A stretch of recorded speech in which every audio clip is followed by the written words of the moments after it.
So what would you say to a child who's, say, about 8 years old or 10 years old, they've persevered at school for so long, they've tried so hard, and they've felt really stupid so many times, and now they've been told, oh, you've got dyslexia, that's why it's hard. What would be your encouragement or advice to that child? So often we take our cues about how we feel about ourselves from what everyone else is saying, what everyone else is doing, but no one really understands who you are or what you struggle with. So how would they know you? How could they understand what it's like to be you? And while you might not be able to do some things well, I'm sure there's 100 things you can do very well. So I suppose it's giving yourself a break and allowing yourself to focus on the things that you are good at and you are happy about, and letting the words of everyone else just kind of wash off and fall away, rather than placing your whole sense of who you are as a person based on what someone else thinks about you, or some rule about what you should or shouldn't be able to do by the time you're 8. How would they know they're not you? What would you say to the child who looks around the classroom, sees other people can do these things that I can't do? They can read easily, they can write effortlessly. I'm not like that. What would you say to that young person? Well, it's easy to compare yourself to others, but it never produces a great result, because even if you're doing well at everything and you compare yourself to those who are not doing as well as you, well, that's going to cause you to be lazy and to not put in any effort. So comparing yourself to those who are further down the road or not as far down the road never produces a great result. It's all about comparing yourself to you. Am I doing as well as I can? Am I putting in effort? Am I applying myself?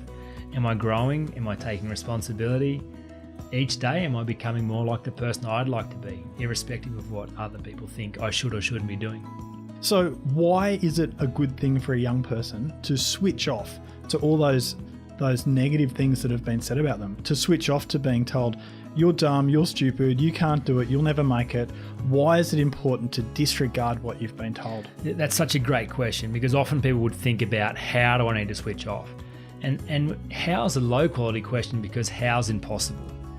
But when the why becomes big enough, like when you get really excited about finding something, so you're a kid and you get really excited about how cool it would be to create a fort or a cubby made out of sticks and iron and whatever, and your brother says, oh, you can't do that, but you know how cool it would be to have that. You find a way, you create a way, you come up with an amazing way that's never existed before. So I don't know how you shut it out, but I know why it's important, because I know if you don't find a way, then this could limit you for the rest of your life, and that's not what you want. That's not going to serve you, that's not going to make you happy. So it's so important to find a healthy sense of being you. So knowing why it's important will give you a way to find a way how to shut them out, to find a clever way to not be affected by what your classmates are saying about you. Fantastic. All right. And what would you say to a teenager who, they've spent years feeling like a failure at school? They've spent, 7 years or 9 years just every day at school. They look around, they realise they can't seem to compete with their peers at school, and it doesn't feel good. What would be your advice to a teenager? So I think as a teenager, you're much more able to manage how you're feeling and what your emotions are doing than you are as a kid.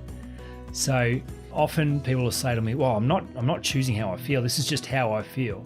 But it's amazing, because how we feel is determined by what we're focusing on, by the words we're using to others and ourselves, and what we're doing with our body.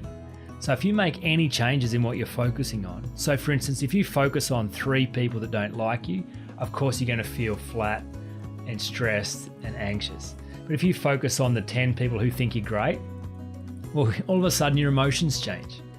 If you focus on the things you're not good at, of course you feel flat. If you focus on the things you are good at, you feel totally different.